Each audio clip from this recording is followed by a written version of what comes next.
This is Audible. Bantam Doubleday Dell Audio Publishing presents Word Builders, Volumes 1 through 4. Word Builders, Volume 1. This is Richard Beebe. Together, we're going to expand our vocabularies with 40 useful, interesting words. Words you can put to use right away. And my name is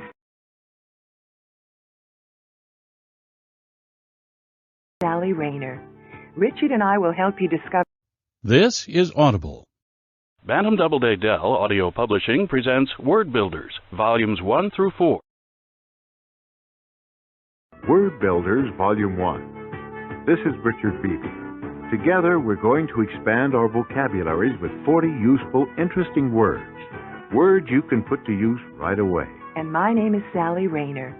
Richard and I will help you discover words that will enable you to speak and think more clearly and effectively. Words that you've seen and heard 1,000 times but just skipped over or tried to ignore because you didn't know their meanings. We've all done that, Richard. But in today's world, knowing what you're reading and hearing can make all the difference. It sure can. Statistics show your income is in direct proportion to the size of your vocabulary. This 60-minute tape will introduce you to 40 words, their meanings, pronunciations, and correct use. For difficult words, you'll learn the spelling as well. To make sure the new words stay in your mind, we'll also be using memory techniques known as mnemonics. Mnemonics use many devices. 30 days, half September. April, June, and November. Rhymes are often good mnemonic devices. So are images. Spring forward, fall back is a mnemonic to help you remember how to set your clock in the spring and fall when the time changes. Before we get started on our vocabulary adventure, here are some interesting facts about the brain that we'll use to help you remember the new words.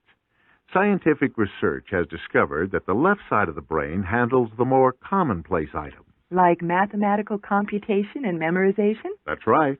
And the right side of the brain is the creative side. It does the visualizing, the forming of mental pictures. Studies have shown that people can vividly recall hundreds of photographs, yet they struggle to remember a simple shopping list. I have to admit, that's me. We're going to help you visualize the words on this tape by creating vivid environments for them. These visualizations will make you use both sides of your brain. This is a quick and easy way to build your vocabulary. And to make the whole thing fun, we're going to make a game out of it. First, we'll give you 6 or 7 target words. After each word is introduced, there'll be a short pause to give you time to repeat the word. Studies show that when you try to remember a word, speaking the word just once is better than reading it many times. Then, after you've repeated the word, you'll hear a brief definition. After you've heard the 6 or 7 words and their meanings, there will be a short, entertaining scenario in which you'll hear phrases that are echoed, like this. Phrases that are echoed. This echoed phrase will be a clue. One of the target words you've heard will come closest to the meaning of the phrase. After the echoed phrase, you will hear a chime, followed by a pause, during which you will have time to match the correct target word to the echoed phrase. After the pause, we will give you the correct answer. For example, say the target word is eloquent. This is what you would hear. Eloquent. Eloquent means forceful, vivid, moving. During this scenario, you might hear the following. Abe Lincoln was a renowned orator in his own right. His language was colorful and powerful. It was eloquent. After the scenario, Sally and I will fully discuss each word and how it's used until you have it down pat. And when it's helpful, we'll give you a little history of the word or its use in context by an author. Okay? Ready for the first group of words? All right, I'm going to say each word and then pause so that you have time to repeat it after me. Ready? Sanguine. Sanguine, cheerful, confident, optimistic. Turgid. Turgid means swollen, bloated. Myopic. Myopic. Myopic means nearsighted. Homologous. Homologous means corresponding, as in having the same relative position or structure. Bifurcated. Bifurcated, divided into 2 branches, forked. Quagmire. A quagmire is soft, wet ground, a bog. Turbid. Turbid describes something that is not clear, not transparent, something clouded. Okay, on to our first adventure. We're in the Ethiopian desert with Professor Swarthmore and Jackie Forbes, two physical anthropologists looking for the big discovery. Slow down, Jackie. This heat is relentless. Gee, Professor Swarthmore, I'm so excited. I just know I'm going to find something important today. I've been digging out here for 5 years, and you're going to make the anthropological find of the century today, right? Oh, Professor, don't be such a sourpuss. I just know today's the day. We'll find it. Something. Anything. But it will be today, and it will be important. You young people are always so optimistic. So... Sanguine. And be careful where you're walking. Those rocks can be loose. I'm okay, Professor. Oh, Professor! I hurt my knee. Now, it can't be that bad. But look, Professor, look how big it is. I've never seen a knee so swollen. So... Turgid. Well, that's what happens when you're not paying attention. Now, you just lie there, and I'll get the first aid kit. Professor, look over here. It's a bone sticking out of the ground. Where? Right over here. It's a bone. What bone? Where? I can't see anything. Oh, Professor, you're so... Biopic. Oh, there. By Jove, you're right. Careful, we don't want to damage it. It looks like it's early human, like a hip bone. Now, don't jump to conclusions. It may not be human. It may have a structure like a hip bone, but it could belong to an entirely different species. Like a bird's wing corresponds to a seal's flipper. It could be... Homologous. I totally disagree with you. This is definitely a human hip bone, plain and simple. Not necessarily so, Jackie. Perhaps there was a common ancestor of humans and whatever other species this might belong to, but somewhere in the past it evolved into two different species. The species... Bifurcated. Oh, come on. This could be the find of the century. Before you mail your findings to the National Geographic, you'd better be sure. But look at this bone. Look how it's worn. It's small, probably a female. I can see her now. This whole area was probably a soft, wet, miry land that trembled when she walked on it. That could be true. She probably fell and died right here in a... Quagmire.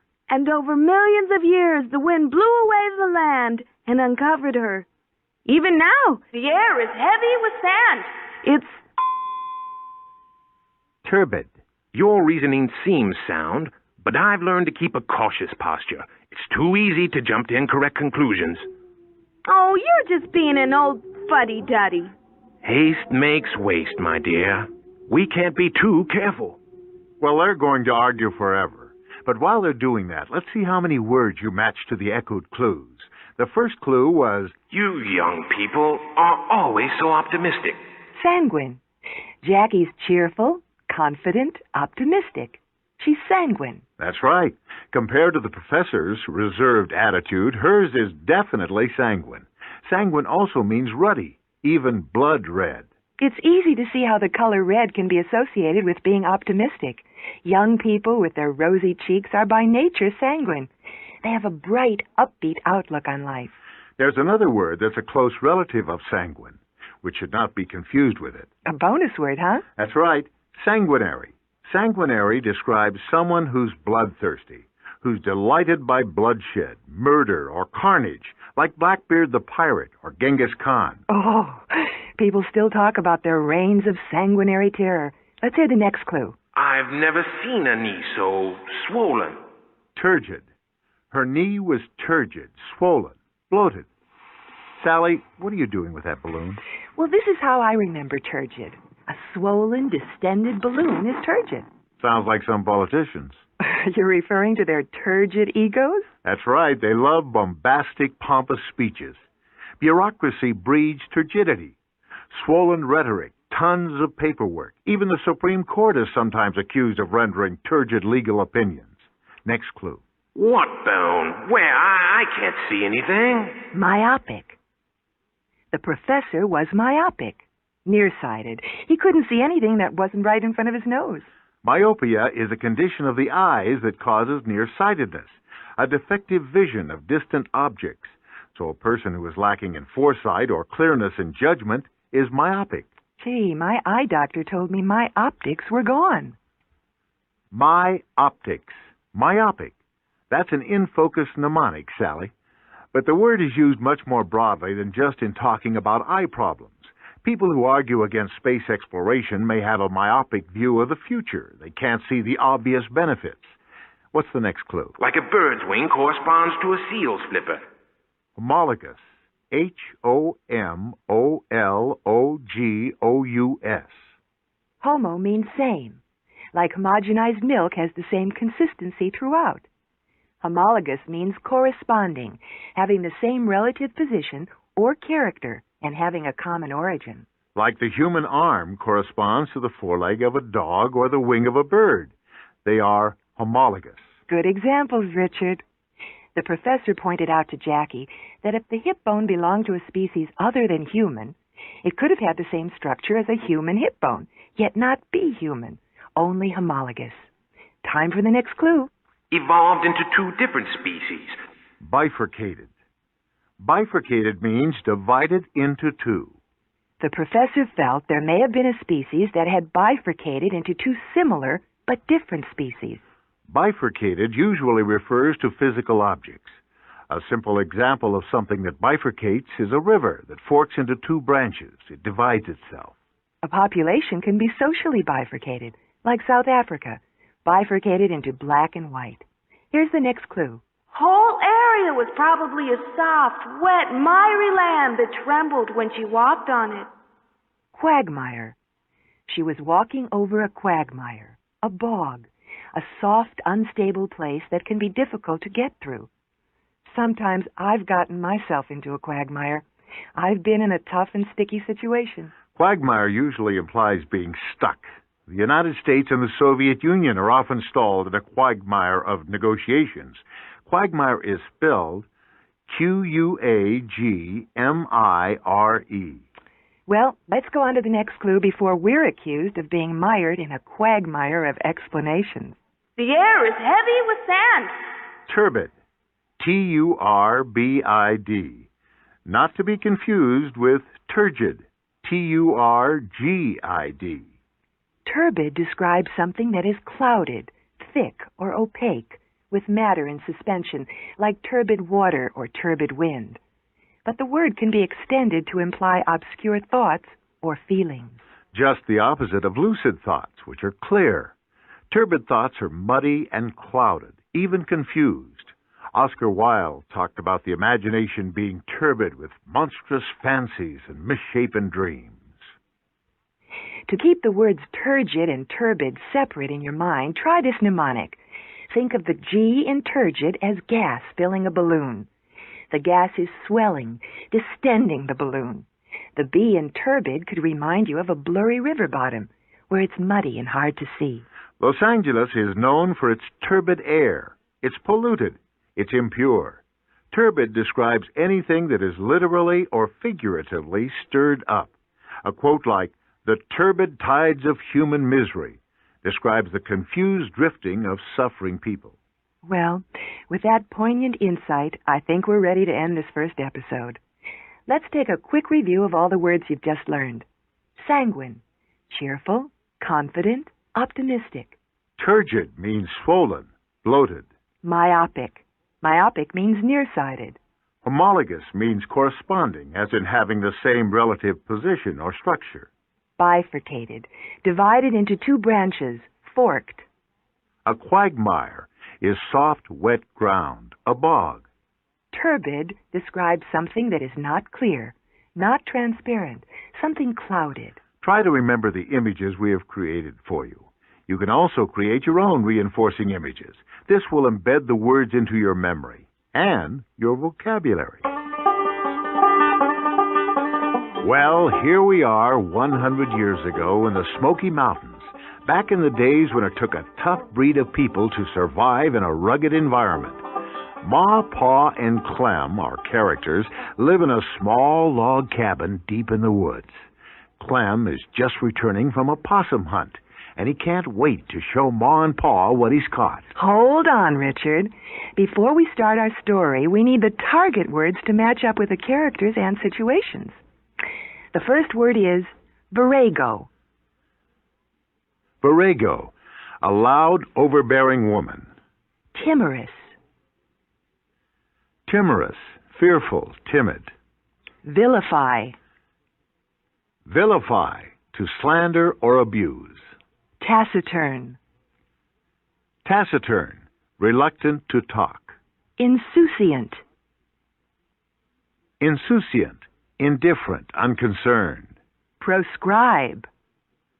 Proscribe, to prohibit or condemn as harmful. Repine. Repine, to feel discontent. Okay, back to the hills. Clem has just caught a possum and is bursting with pride. He just can't wait to show it to his parents. Ma, Pa, looky here what I caught. Don't stand there like a log. Close the door. But Ma, I just wanted to. What are you doing with that critter? Yeah, Don't me. I told you to go to the store. Why can't you do like you're told? Why do you always yell at me so loud? You just like to quarrel. You're acting like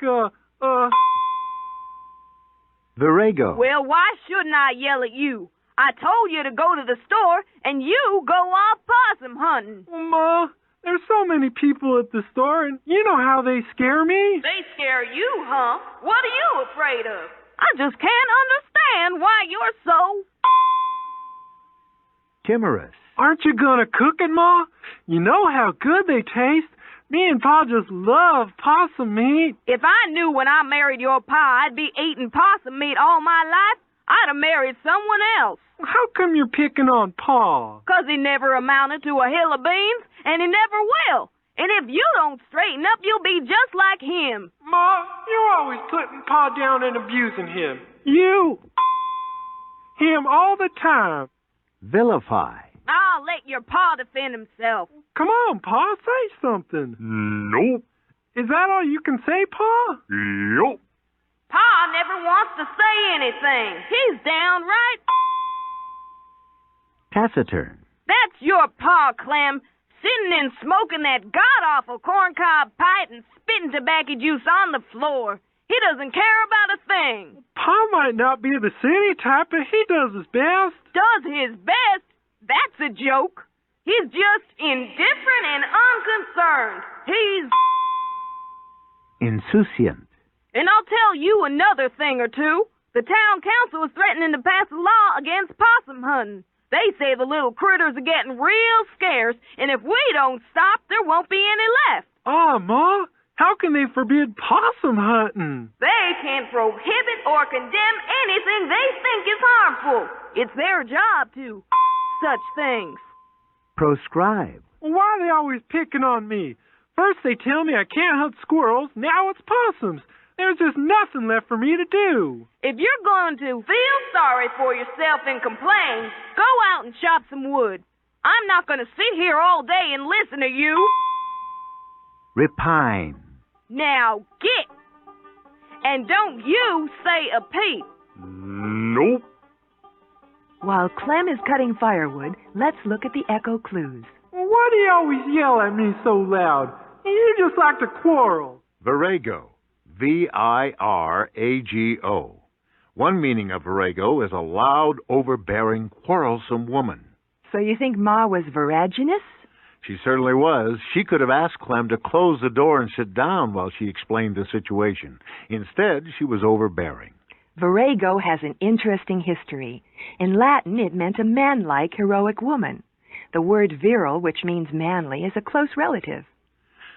Another use of virago is a woman of great stature, strength, and courage. For example, Eleanor Roosevelt or Margaret Thatcher might be called viragos. Next clue, please. They scare you, huh? What are you afraid of? Timorous. Timorous is a close relative of timid. It means fearful or apprehensive. I'm definitely timorous when I visit my dentist. Thanks, Richard. Now every time I hear that drill sound, I'll remember the word timorous. Some people have timorous personalities. They are fearful by nature or character. My first boss was a really timorous guy. He was just lucky he had a great assistant who kept us all on the ball. He was too scared to say much, and what he did say was in a timorous voice. Timorousness is not a quality of leaders. Next clue? You're always putting Pa down and abusing him. Vilify. When you vilify a person, you slander or abuse them. You devalue their worth. Ma's criticism of Pa was a vilification. Vilifying can be done with abusive, belittling language or with a silver tongue. Lawyers can be skillful vilifiers. When cross-examining witnesses, the lawyer's task is to reduce the credibility of the witness by undermining his worth. Sometimes sensationalist magazines will vilify a famous person. They slander the person with outrageous accusations. Let's hear the next clue. Pa never wants to say anything. Taciturn. Taciturn. Pa is reluctant to talk. He's taciturn. A taciturn person is habitually silent, even unsociable. Some of the old Western movie stars built careers on taciturnity. They portrayed strong, silent characters. The heroes in these movies were usually tall, taciturn strangers. A close cousin of taciturn is tacit. A tacit agreement is one that is made without words, a silent agreement. Let's take on the next clue. Indifferent and unconcerned. Insouciant. Pa was insouciant. Insouciant. Insouciance can apply to many things. Congress writes some laws with insouciance, that is, with indifference to the results. Insouciance can make politicians do daring deeds. They may say things off the record in a nonchalant way. In Pa's case, his insouciance displayed itself as silence. But a satirical comedian's insouciance produces wild and zany comments made with light-hearted unconcern. That's right. Let's move on to the next clue.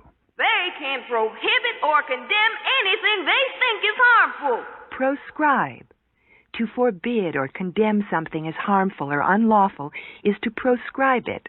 For example, governments pass laws proscribing activities that are detrimental to people. The hunting of possums was leading to its extinction, so a proscription was necessary to save the species. A way of remembering proscribe is to remember its opposite or antonym, prescribe. We all have had a doctor prescribe medicine for us, that is, order us to use the medicine. If the doctor proscribed the medicine, we would be forbidden to use it. A very famous proscriptive law was the Prohibition Act, which outlawed alcohol. Many people now feel smoking should be proscribed in restaurants. Let's hear the last echo clue. Feel sorry for yourself and complain. Repine. To feel discontent. To fret. When Clem heard the bad news, he repined. Repine can also mean to long for something. Here's a little poem to help you.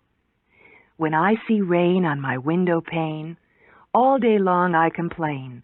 For better days I repine, filled with joy and warm sunshine. And I repine for a good game of golf. I wish discontentedly for fair weather so I can hit the fairways. Who would ever guess you could learn 7 great words by visiting some folks in the Smoky Mountains? Let's review the words quickly before we move on. Virago, a loud, overbearing woman or a woman of great stature. Timorous, fearful, timid. Vilify, to slander or abuse. Taciturn, reluctant to talk, habitually silent. Insouciant, indifferent, unconcerned. Proscribe, to prohibit or condemn as harmful.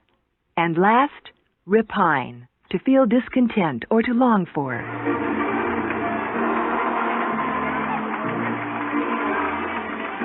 Here we are at the stadium enjoying America's favorite pastime, baseball. You're going to be surprised at the big hit words one can learn at the ball game. So step up to the plate and start swinging by repeating the words after us. The first word we're pitching is a screaming fastball. The word is obstreperous. Obstreperous means clamorous, noisy, and unruly. Here's the next word to swing at. Bumptious. Bumptious means noisily self-assertive, even arrogant. Get ready for the next pitch. The word is autocrat. Autocrat. An autocrat is a person with unlimited authority, one who dictates. Now, here's a good ballpark word. Imbroglio. Embroglio, a complicated and perplexing state of affairs. Now for a word that can be tricky as a curveball. Dialectic. Dialectic is the use of logic in reasoning or discussion. Idolatry. Idolatry, the worship of idols. Okay, let's play ball. It's the 9th inning of the 7th game of the World Series. The teams are tied 1-1. Announcing the play-by-play action are Vin Mully and Joe Gargle. Well, Joe, this is classic baseball drama. The bases are loaded, the count is 3 balls and 2 strikes, and Big Jim Ripper is at the plate going against Bullet Ball Bernie Clemens. You couldn't write a script more exciting than this. I couldn't agree more. Okay, Clemens has got the sign. The runners are going. Here comes a pitch. It's a deep fly ball to center field. Evans is racing back. He's at the warning track. He's at the wall. He jumps up for it. Oh, no! A fan scooped it right out of his glove. It's a home run! Wait! The umpire is ruling that the fan interfered and the catch would have been made. He's calling Ripper out! Oh, my, this crowd is loud and unruly. They are really... Obstreperous. What a controversial call! The crowd is throwing things onto the field. Here comes the manager, Whitey Winter. He's charging the umpire, and he's steaming mad. Let's see if we can hear what they're saying. You've got to be kidding! That ball was out by a mile! Everyone in the stadium saw it! No way he could have caught that ball! I want you to reverse that call! You're not taking us out of this thing with a bonehead decision like that! I'm not gonna tolerate your being so arrogant. Lower your voice and stop being so... Bumptious. Now get back to the dugout before I get mad. It was a lousy call and you know it! I run the show. My decision is final. That's what's wrong with baseball. You have got all the authority. You're nothing but an... Autocrat. It looks like the umps are going to talk this over. They're all gathered around first base. What a confusing, complicated mess. We've got a real... Imbroglio. If the ump changes the call, this crowd might stampede onto the field. Winter is going crazy. Point that microphone in there again. The ball was over the fence, right? Yeah? The fan was sitting 3 rows back, right? So? We all know the rows are spaced 3 feet apart. Yeah? So if he interfered, he must have had a 9-foot arm to reach the ball, and you know that's impossible. I can't present a more logical argument than that. I'm impressed with your... Dialectic. So he was rubber man. The batter's out. Well, it looks like the old game is over. The crowd is stunned into silence. Oh, gee, would you look at this? There's a group of fans on the field chasing Evans. Look at that. One of the fans has grabbed his cap. I guess some people practically worship baseball stars. I'm a big fan, but I stop short of... Idolatry. What a game! And what a good bunch of words we have. Let's match the words to the echo clues and see how you did. Here's the first clue. Oh, my, this crowd is loud and unruly. Obstreperous. Obstreperous. If you've been to a ball game, you've heard an obstreperous crowd. The crowd was aggressively noisy. They were loud and unruly. When you yell like that, you can wind up with a strep throat. Strep throat. Obstreperous. Good way to remember the word. A stubborn child who yells and screams in defiance of its parent is acting obstreperously. Obstreperousness has become an acceptable way to behave in some parts of our society. Who are you talking about, Richard? I mean punk rockers. But if you think about it, most young musicians on the cutting edge are obstreperous performers. It's the nature of youth to rebel in a defiant and noisy manner. Let's hear the next clue. You're being so arrogant. Bumptious. Bumptious. Bumptious describes manager Whitey Winter's attitude. He was noisily self-assertive and frankly somewhat arrogantly self-confident. Baseball fans have come to expect bumptiousness in a manager. It's all part of the show. But off the ball field, a bumptious person is usually considered pushy and disagreeable and conceited. Think of a bumpy road. It asserts itself upon you in a very loud and arrogant way. It's bumpy to us. Bumptious. Every time you hit a bump in the road, think of bumptious. Here's the next clue. You have got all the authority! Autocrat. The ump is acting like a dictator, ruling with unlimited authority. That's right. He's an autocrat. No one has the authority to override him. Auto means self. For instance, automobile means self-motion. Cratic means to rule. So autocratic means self-rule. That's an interesting bit of etymology, the study of words. Democratic combines demo for people and cratic for rule. Rule by the people. My father used to call me a little autocrat when I was a kid. I just had to have it my way. Next clue. What a confusing, complicated mess. Imbroglio. An intricate or complicated situation. A mess is an imbroglio. I-M-B-R-O-G-L-I-O. The G is silent. Imbroglio. The manager felt the fan didn't interfere with the ball. The ump thought he did. The ump had already made the call. To change it now would cause more complications.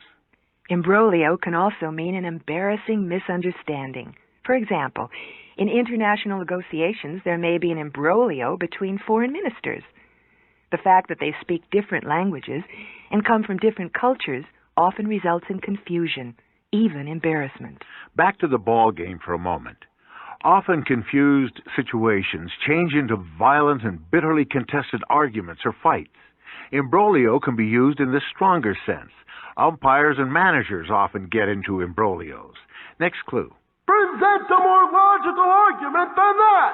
Dialectic. Dialectic is the use of logic and reasoning and discussion to arrive at the truth of a theory or opinion. Manager Whitey Winner used a logical sequence of questions, a dialectic.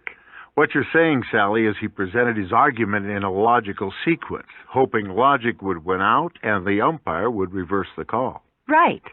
The manager had dialectical talent. A lot of managers claim to have a dialectical approach to the problems of baseball, but we all know for the most part they're full of hot air. Brilliant men throughout history have had different ideas about the best method of logical argument.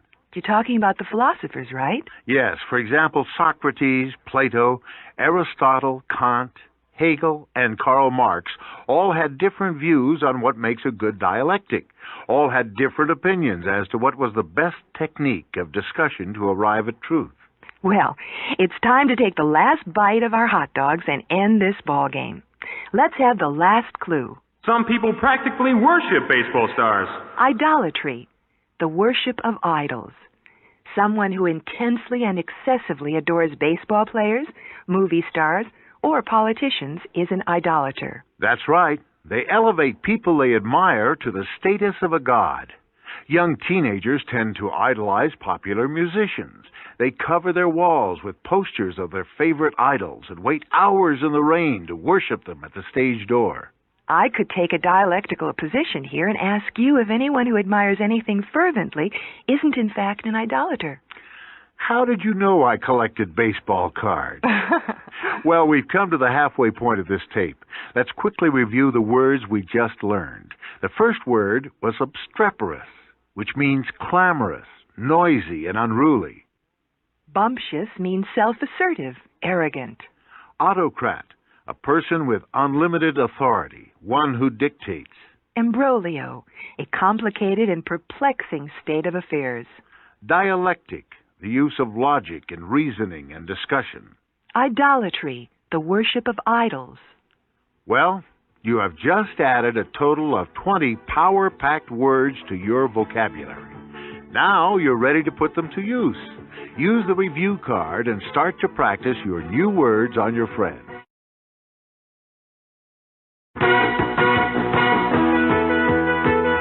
The wonderful thing about having an expanded vocabulary is that you can talk with people about almost anything. To talk about computers or finance, you must know the vocabulary of those fields. And to discuss important issues and new ideas, you need a vocabulary rich enough to express imaginative thoughts. Our next scenario deals with a situation most of us don't have to imagine. Taking your car to a mechanic. Oh, hopefully not too often. Okay, here's the first target word. Moribund. Moribund describes something or someone near the point of death. Perspicacious. Perspicacious means having keen judgment or understanding. Nugatory. Nugatory means worthless, ineffective. Dilettante. Dilettante, a person who is a dabbler, an amateur. Capricious. Capricious means impulsive, unpredictable. Placate. Placate, to soothe, appease, pacify. Empathetic. Empathetic means able to feel what another person is feeling. Now let's drop in on the Bent Wrench Repair Shop where Kathy's 1968 Dodge limps up to the shop. Kathy is angry. Back so soon? I thought you told me you fixed this thing. Frankly, you ought to junk it, lady. Its days are numbered. Are you suggesting my car is... Moribund. You should have told me that $500 ago. Well, nobody's perfect. You can't expect miracles with an old heap like this. When I brought my car in last week, you lifted the hood, and you knew immediately how to fix the problem. You acted so shrewd. You led me to believe you were... Perspicacious. I fixed the modulator just fine. Must be something else wrong now. You call putting masking tape on the modulator fixing it? It worked when you left, didn't it? What you did wasn't worth a thing. It didn't help at all. It was... Nugatory. Hey, that was a special kind of tape I used. Oh, yeah, sure. It costs $1.75, and any Saturday afternoon novice mechanic could have put it on. I'm not paying mechanics wages for a... Dilettante. Wonder if the Yankees are playing tonight. You are unbelievable. What's wrong? Don't you like baseball? I'm talking about getting my car fixed, and you, for no reason, change the subject. Talk about being... Capricious. I've got a good mind to call the Better Business Bureau. Now, don't get your dander up. Why shouldn't I get my dander up? Hey, all I was trying to do was calm you down. I don't need you to... me. Placate. I just need you to fix my car. Well, what's your rush? I'll get to it next week. My car is broken down. You've got my $500, and you don't want to do anything for a week? Don't you have any sense of how I'm feeling? Why don't you try to be a bit more...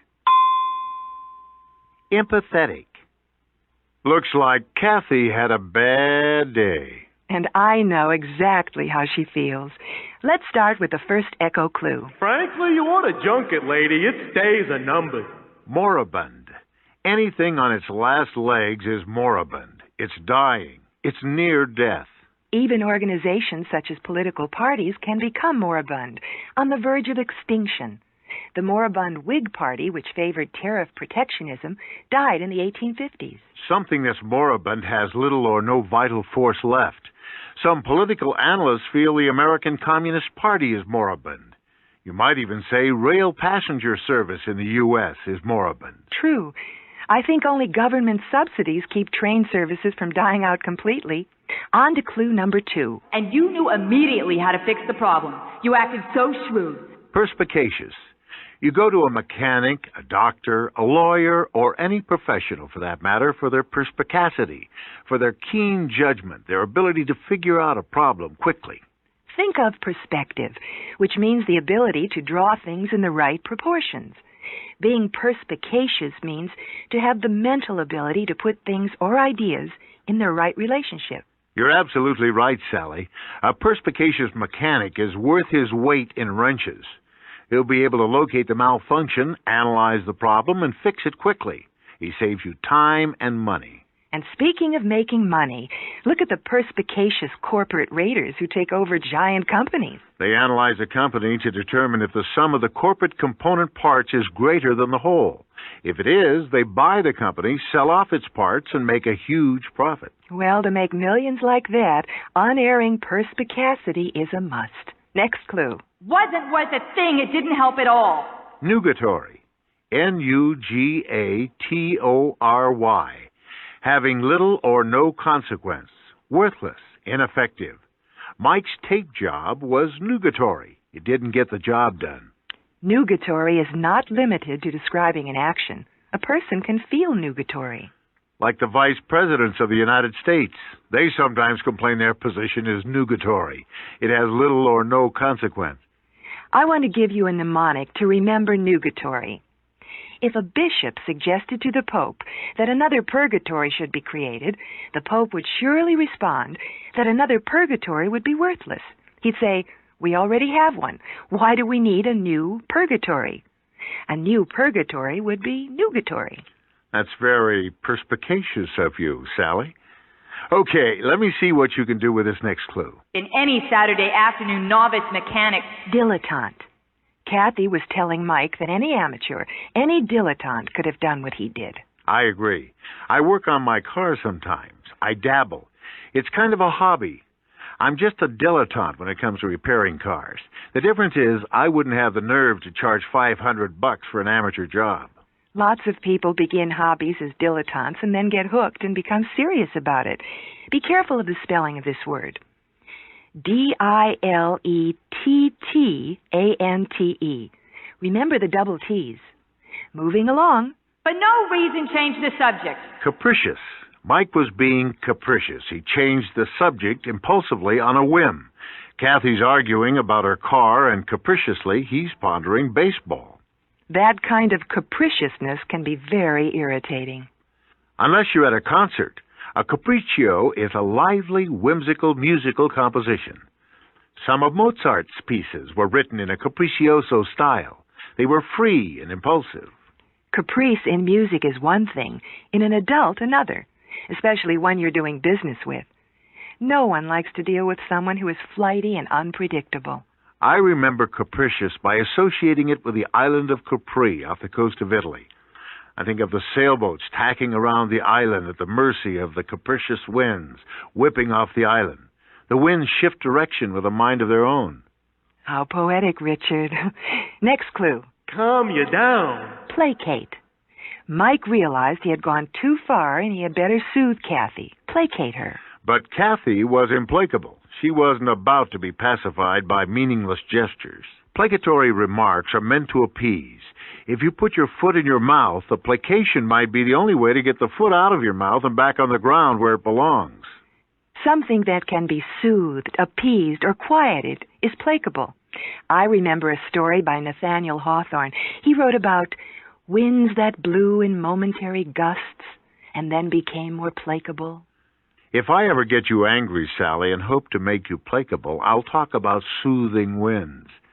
Well, we're up to the last clue. Don't you have any sense of how I'm feeling? Empathetic. Being able to feel what someone else is feeling. Mike the mechanic was unable to put himself in Kathy's place. He couldn't see it from her side. Empathy is intellectually putting yourself in someone else's place, but not necessarily feeling sorry for them. Don't confuse empathy with sympathy, which is a stronger feeling, usually one of pity or compassion. An actor is often required to be empathetic when analyzing a role. For example, if he were portraying the traitor Benedict Arnold, he would have to understand Benedict Arnold's viewpoint, but not necessarily feel sympathy for him. Now a quick rehash of the words is in order. Here they are. Moribund, near the point of death. Perspicacious means having keen judgment or understanding. Nugatory means worthless, ineffective. Dilettante, a dabbler, an amateur. Capricious means impulsive, unpredictable. Placate, to soothe, appease, pacify. Empathetic, able to feel what another person is feeling. Now, take a break if you like and review the words you've just learned. We've given you mnemonics for some of the words, but you might want to create some more of your own. The more you get into wordplay, the sooner the words will become part of your working vocabulary. Imagine you're at the movies. While you're munching on your popcorn and having a cold drink, we're going to give you the target words. What's the first one, Sally? Serendipitous. Serendipitous means having the ability to make fortunate discoveries by accident. Officious. Officious means forward, meddlesome in an overbearing way. Doughty. Doughty means brave, courageous, and resolved. Quixotic. Quixotic means romantically idealistic, chivalrous, foolishly impractical. Histrionics. Histrionics is theatrics, a deliberate display of emotion for effect.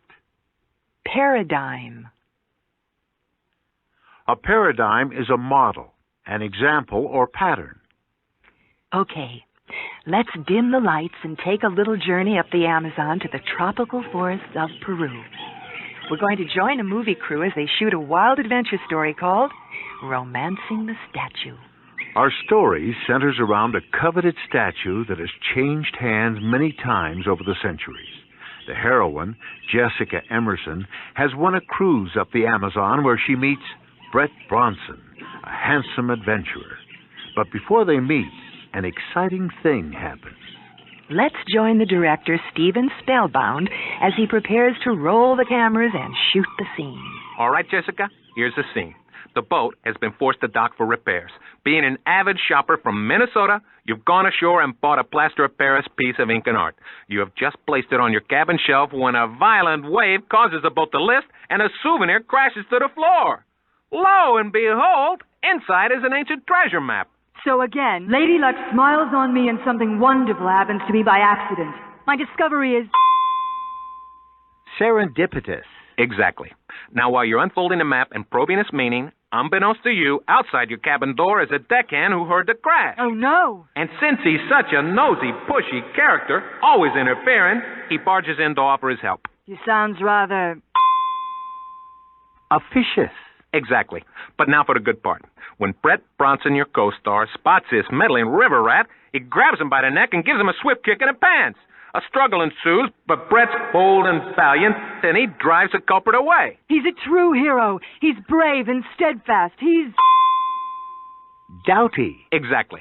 When the commotion is over, Brett Bronson turns his steely glare your way. Seeing you standing there, map in hand, he is immediately attracted to... Me? No, the map. Now, for a moment, you're caught off guard. Brett is a very attractive man, and seeing him standing there in his safari outfit... Let me guess.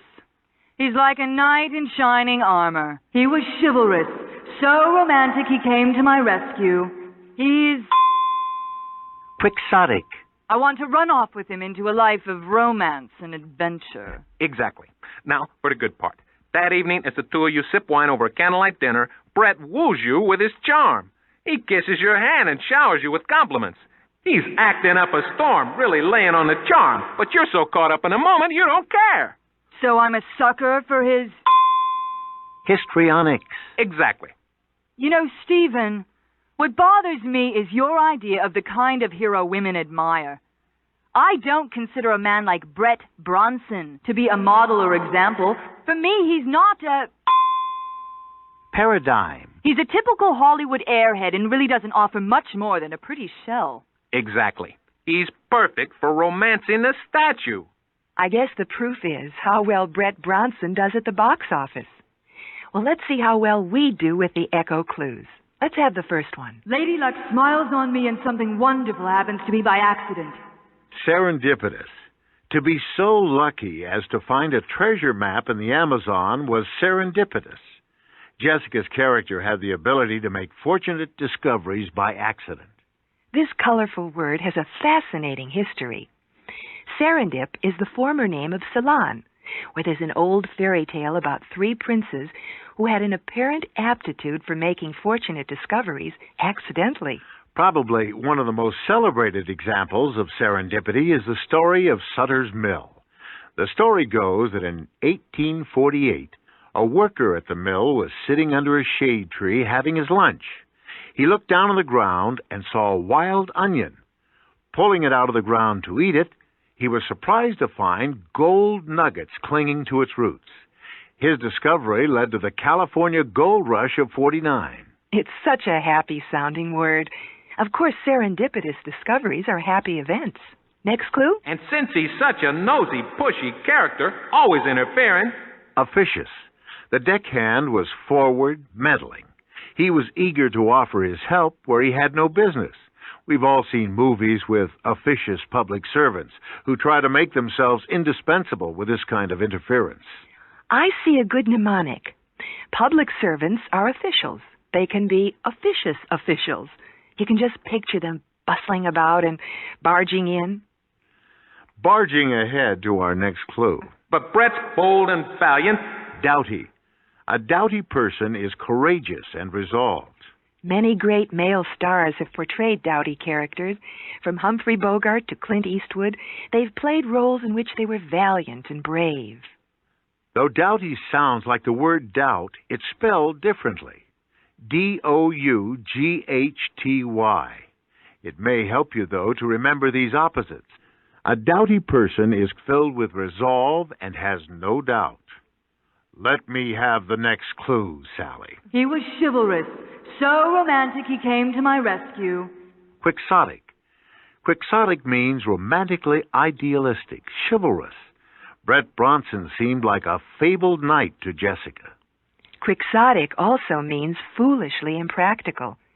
The word comes from the fictional character Don Quixote, created by the Spanish author Cervantes. Quixote, who was extravagantly chivalrous, pursued lofty but impractical goals. Some say a quixotic nature like this can make people act like fools and dreamers. For instance, some candidates for the presidency have run quixotic campaigns. They had high ideals but little practicality. There are those who accuse the planners of exotic space defense systems of suffering from quixotism.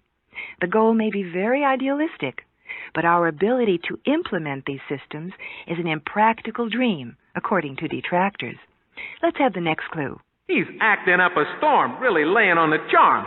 Histrionics is theatrics, the deliberate display of emotion for effect. Brett Bronson's show of wooing Jessica was very theatrical, exaggerated, and affected. He put up a facade to try to take advantage of Jessica. Kids sometimes use histrionics to get their way. They stage tantrums, and older kids often give real Oscar performances. Oh, come on, Dad. If I don't get the car, I'll just die. If I can't go, no one will ever speak to me again. Great orators use histrionics to drive home their points. In Martin Luther King's classic, I Have a Dream speech, or Kennedy's Ask Not What Your Country Can Do for You, their displays of dramatic emotion elicited a strong response from the audience. You're right, Sally. Those speeches were masterpieces of theatrical staging and delivery. Okay, let's move on to the last clue. To be a model or example. Paradigm. Paradigm. An example, a pattern, a model to use as an ideal standard. Jessica challenged director Spielbaum's concept of what makes the perfect man. Brett Bronson was not a paradigm of the perfect man as far as she was concerned. Of course, Steven Spielbaum was hoping his picture would be paradigmatic of great Hollywood romantic adventures when it was finished. Autumn in New England, springtime in Paris, and a sunset over the Pacific Ocean are all paradigmatic. They're ideals. Think of this mnemonic. It will help. If you wanted to make two dimes exactly the same, you would first make a model or pattern. Then you could make a pair of dimes. Paradigm. We've reached the end of the fifth scenario, and you have just added 6 more words. Let's review them quickly. Serendipitous means having the ability to make fortunate discoveries by accident. Officious means forward, meddlesome in an overbearing way. Doughty means brave, courageous, and resolved. Quixotic means romantically idealistic, chivalrous, or foolishly impractical. Histrionics is theatrics, a deliberate display of emotion for effect. A paradigm is a model, an example or pattern. Now, if you're perspicacious, you'll practice all your new words. When you're ready to move on, we'll be talking about diamonds. We're in Antwerp, Belgium, the diamond cutting capital of the world.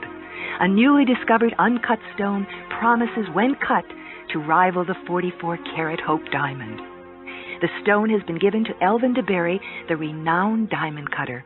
All the world waits with great anticipation.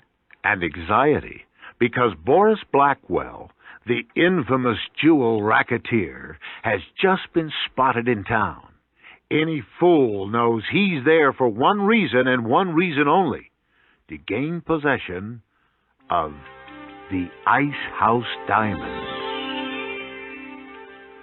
But before we visit Antwerp, let's hear the vocabulary gems you'll be adding to your collection. The first word is tactile. Tactile means perceptible by touch, tangible. Louche. Louche means disreputable, of questionable character. Coruscate.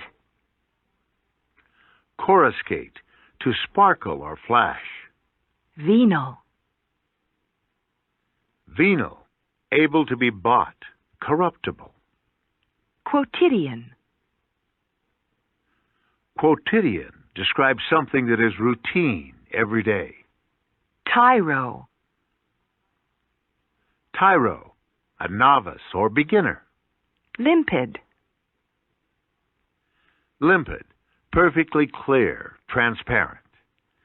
Now, let's go to the quaint little diamond-cutting shop of Elvin de Bary.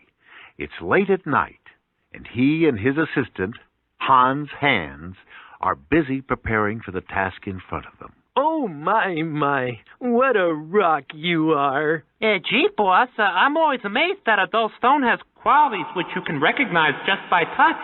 Ah, a master diamond cutter must rely on the qualities of the stones he works with. Tactile. I can't wait to begin cutting on this stone. It won't be long till we know who the secret buyer is. Strange that he should want to come at midnight. Oh, well, diamond collectors are a strange lot. That must be our secret buyer now. Oh, welcome. How can I help you? I've come for the Ice House diamond. Oh, may I see your bill of sale? Here it is. Everything's in order. You can see ownership's been transferred to me. Boris Blackwell. Boris Blackwell? The shady diamond racketeer? Perhaps I am a character. Louche. But I also happen to be your client. Don't cut it for him, boss. He'll cut it for me, and when it's finished, it will gleam and sparkle. Never. Without my talents, this stone will never. Coruscate. That's telling him, boss. Every man can be bought, de Bary. Name your price. Well, you're wrong in this case. I'm not a man. Venal. You fool. The money you make could get you out of this humdrum routine job you have. That may be, but I would rather sit here day after day chipping away, even if it is a existence. Quotidian. You're not the only one who can cut the diamond. Your ex-assistant, Johnny Swift, has assured me he can make the cuts. Surely you're joking. He has never cut a diamond in his life. He's a novice, a mere beginner. He's nothing more than a tyro. Curses. Foiled again. Gosh, boss, I'm proud of you. Why so, Hans? Because you refused to soil a stone. One that I might add is clear of any imperfections. By giving it to a rat like Boris Blackwell. Only rarely is a diamond cutter presented with a stone that is truly limpid. We must treat such a gift with respect. I hope you will never forget that, Hans. I'm glad Blackwell was foiled, but hopefully you weren't foiled by the clues. Now let's get right into the first echo clue. Qualities which you can recognize just by touch. Tactile. The qualities of the stone could be assessed by its feel. Its tactility was useful to de Bary in determining how to cut the stone. Tactile can also describe someone who has the ability to sense by touch. De Bary was blessed with tactile ability. Many creatures rely on a sense of touch to exist. Like lobsters crawling around on the sea bottom feeling with their antennae. Or a cat with tactile whiskers. Cats have tremendous ability to sense things by feel. By necessity, blind people must rely on their tactile ability and the tactile qualities of materials. Helen Keller, for example, accomplished great things in spite of her blindness. Her enhanced tactile sensitivity enabled her to create mental images of objects she felt. Let's see what the mental image of the next clue is. The shady diamond racketeer? Louche. Louche. That louche fiend. This French word comes from Latin, where it means one-eyed. It was believed that a one-eyed person was squinting, looking away, not being direct. People interpreted this look as being devious, and the word eventually came to mean disreputable, of questionable character. The actor Peter Lorre often played a louche character. Today, a lot of rock stars like to present themselves as louche characters. Just watch an hour or two of music videos, and you will see louche looks coming from every direction. Next clue. It will gleam and sparkle. Coruscate. After DeBerry cut and polished the diamond, it would gleam with intermittent flashes of light. It would scintillate. Like your coruscating personality, Sally? Why, thank you, Richard. A coruscating remark like that brings a sparkle to my eye. A coruscation. One of my favorite quotes is by H.G. Wells. A coruscation of lights burned like rubies, set in the silver shield of the night. Where was he, Las Vegas? I doubt if he ever saw Las Vegas, Richard. But I agree, it does coruscate at night. Here's a little mnemonic to help you remember the word. Think of a diamond that scintillates from its very core. It coruscates. What's the next coruscating clue? Every man can be bought, DeBerry. Venal. V-E-N-A-L. Able to be bought. Corruptible. Blackwell mistakenly thought DeBerry had a price, but he was wrong. Venal votes are votes that are bought, and sting operations practiced by law enforcement agencies cater to the venality of criminals. Of course, on the other hand, we've all heard about criminals who hope the judge in their case is venal, open to corruption or bribery. Time for another clue. Could get you out of this humdrum routine job you have. Quotidian. Blackwell was mocking the nature of DeBerry's quotidian job, the everyday workaday routine. Here's a mental image. Picture a quote machine in a stockbroker's office. Day after day, it mechanically spews forth quotes. It has a quotidian routine. People who perform the same task day after day can often take on a quotidian drabness. In fact, many companies try to raise employee morale by rotating quotidian jobs, the ones requiring the same routine day in and day out. Let's hear the next clue. He's a novice, a mere beginner. Tyro. DeBerry's ex-assistant was a tyro, T-Y-R-O, a beginner in the field, a novice. A tyro knows the basics but lacks practical experience. In Roman days, a tyro was a young soldier, a recruit. Tiberius's tyros. Who were they? I just made that up. But if the great Roman general Tiberius had recruited young boys, they may have been called Tiberius's tyros. I'll buy that. A bunch of beginners, novices. All right, we're almost finished. Here's the final clue. One that I might add is clear of any imperfections. Limpid. Something that is sparklingly clear. Transparent is limpid. Like water that is so clear you can't get any sense of depth. Limpid can be used in a very broad sense, too, such as describing one's childhood as limpid, free from troubles. Limpidity is a hallmark of good writing and art. Picasso was famous for his ability to express so much with so few lines. And our task is to limpidly define the meanings and usages of vocabulary words. Let's review the words we have just encountered. Tactile, perceptible by touch, tangible. Louche, disreputable, of questionable character. Coruscate, to sparkle or flash. Venal, able to be bought, corruptible. Quotidian, describes something that is routine every day. Tyro, a novice or beginner. Limpid, perfectly clear, transparent, unclouded. And that brings to a close Word Builders Volume 1. You can use your review card to help keep the words and their meanings fresh in your mind and to remind you to use your new words. And be sure to look for other word builders to help make building your vocabulary a habit. For Word Builders, this is Sally Rayner. And this is Richard Beebe saying goodbye for Bantham's Word Builders. Until next time. Word Builders is produced for Bantam Audio Publishing by Audio University. Written and directed by Howard Zeem and Tom Phelan. Performed by Danny Koch, Doug Frisbee, Debbie Schwisher, Daley Pike, Elisa Wilson, and John McCullum. Copyright 1987, Audio University.